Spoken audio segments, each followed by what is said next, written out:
Hello, everybody. Welcome to today's Wellcast. I'm Howard Jacobson. I'm the Chief of Behavioral Science at WellStart Health. I am the host of the Plant Yourself podcast and the co-author with Josh Lajani of Sick to Fit. And this Wellcast is they raise issues.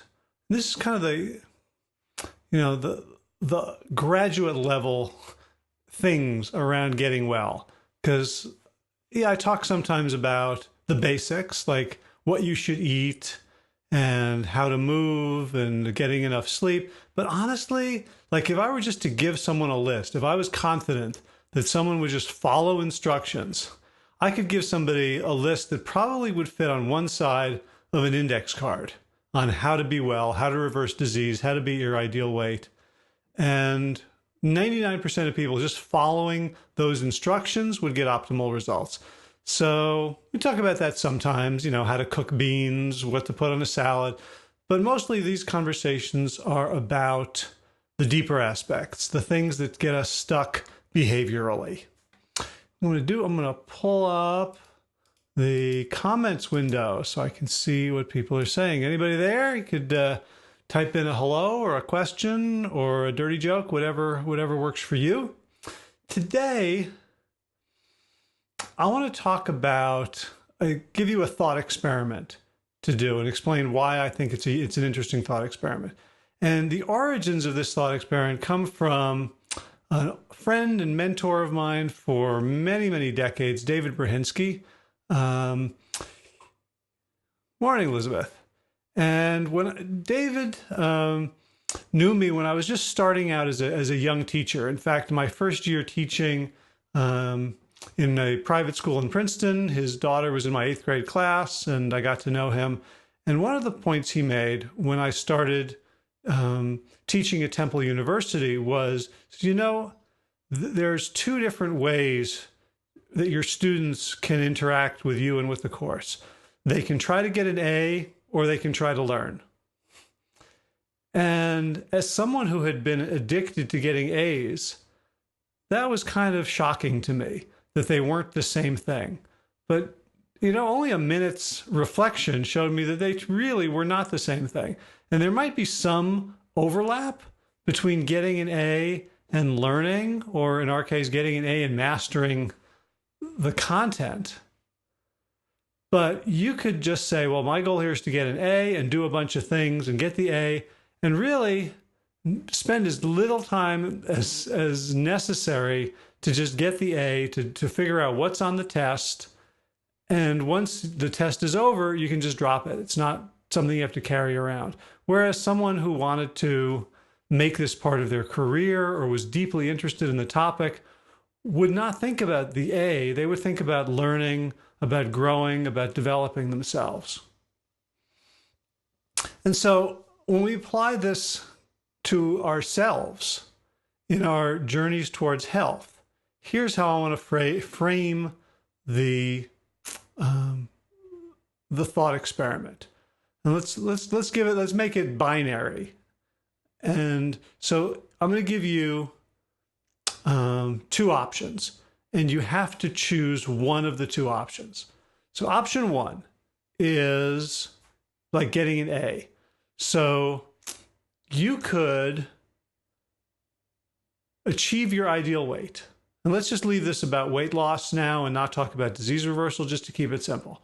You can achieve your ideal weight without changing as a person, without having to confront cravings and overcome them, without learning how to sit with temptation, without learning how to assert your boundaries in social situations, without changing your relationship with food, without changing your relationship with movement, without learning to meditate, without changing anything about your self-esteem, your comfort with yourself, self-love, and none of that. You simply magically lose the weight and you get to your ideal weight. So that's option number one. Option number two is you don't lose the weight, but you change yourself. You learn how to withstand cravings. You learn how to sit with discomfort and master it. You learn how to be comfortable in uncomfortable situations. You move your body naturally. You change your diet to one that is more plant-based. You get enough sleep, and you become a very different person. But you don't lose the weight. If those were your two choices, which one would you choose? So I know there's a way in which the second choice can feel like the right one, like I'm setting it up, like that's the morally correct thing to do, right? Like that's the right answer. And I want you to let go of that, because first of all, I'm not going to know what you've chosen unless you tell me. And this is just, in your own heart, like really, really, as SpongeBob says, really, really, really, like what you really, really, really want if you had to choose one of those. Because here's the thing. The first one is really our default, because it's what we've been conditioned by society to want. This is what advertising and marketing are taught to give us. I was in marketing for 15 years, so I know there's a continuum. So let's say over here I am, over here is the hard truth. Like this is going to be hard, it's going to take a lot of effort, it's not going to be that much fun. And over here is the magic bullet promise, right? This one is you go to bed, you take a pill, you go to bed, and you wake up the next morning sexy, thin, and rich, right? The closer our marketing gets to this, the better we're going to do selling things, because we are, as a human species, or at least in this culture, we are programmed to want the easy thing, right? And so when you look at what does well for weight loss, it's pills, right? It's shakes. It's buying something from a freezer section of your supermarket, or having something done to you, done for you, fen-phen, I'm not even sure of all the names of all the different weight loss miracle cures, drugs, fat burning stuff, spot reducing, right? And if it's not do nothing, it's do very little and get the magic result that you want. So that's how we are conditioned to think. That's what we're supposed to want. The easy magic solution, the magic bullet. Whereas the other one, about doing all the work, changing who we are, becoming a different person, like to what end? Like why would we want that if we're not going to get the result? And discounting the joy of that struggle, discounting, even if I don't lose the weight, to know that I am a person who can overcome adversity, knowing that I'm a person who can get back up when I fall down, knowing that I'm a person who works on self-mastery in difficult situations. Like, we don't necessarily imagine the benefits there. So you can imagine the benefits of weight loss, right? We can imagine, being thin and having this hot bod and wearing those clothes and the looks we get from other people and what it would be like to walk down the beach or to go to the gym or to see everyone in the office staring at us. Like, we can imagine that vividly. But it's much more complicated to imagine the inner state of self-esteem and harmony and self-control. Right? But here's the thing, and here's where I think the thought experiment is particularly useful. If you honestly choose option number one, the magic result without change, you will not achieve the result.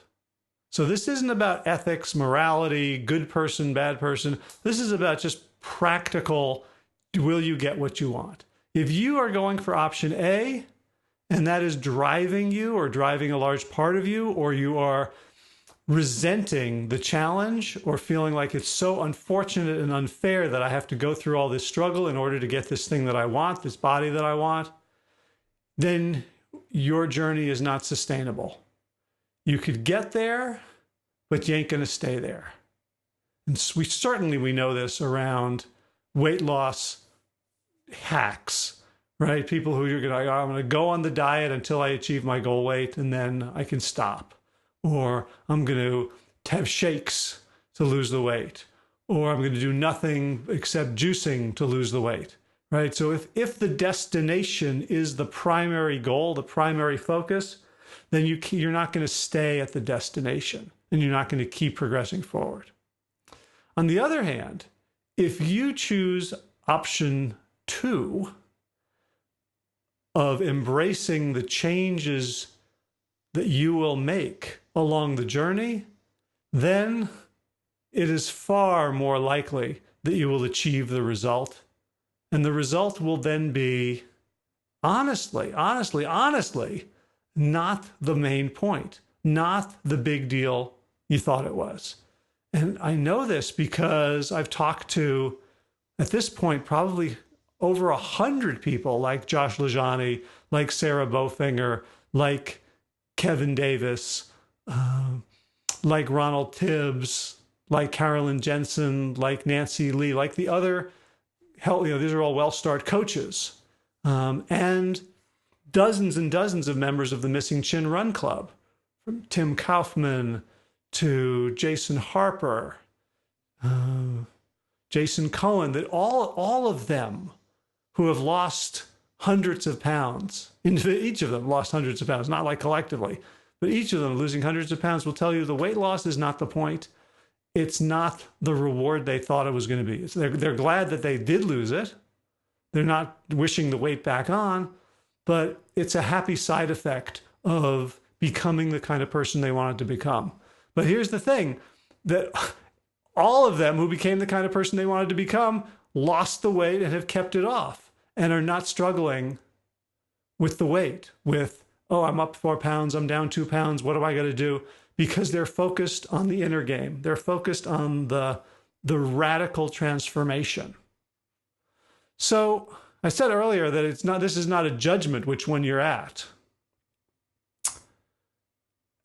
So if you find yourself in, like, honestly, like really, really, really in the first category of like, what I really, really, really want is just to lose the weight. And I don't care how I do it. And I don't care if I don't change. I just want to lose the weight. Then be okay with that for now, because that was the motivation that almost all of these people had at the start.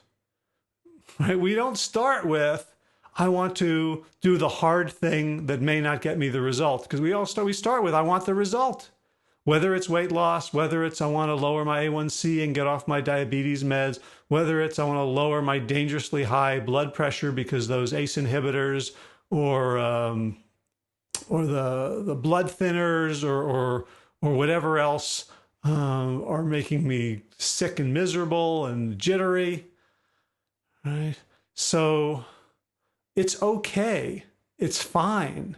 It's natural to start with number 1. And what I would say is, when you start with number 1, you're still going to have to do stuff. Like, don't start with choice number 1, get the results, and use dangerous external substances. Right? Like, use number 1 to say, okay, well, unfortunately, I have to do this work. I have to go to the gym. I have to watch what I eat. You can use that language if it's how you truly feel. But the invitation is, while that's going on, start exploring the possibility that the struggle could be kind of cool. That withstanding temptation, going into the break room and there's 3 Krispy Kreme donuts left and you're going to walk out without having one, that deprivation, that unfairness, sure, Sally in the next cubicle over can have 4 of them and she still looks thin. Damn it.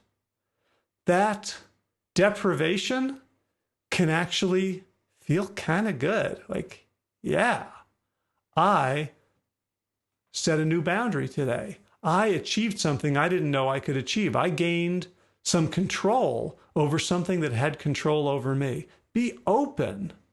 Be curious about getting some dopamine, getting some jollies from winning a struggle, from feeling yourself change into a different kind of person.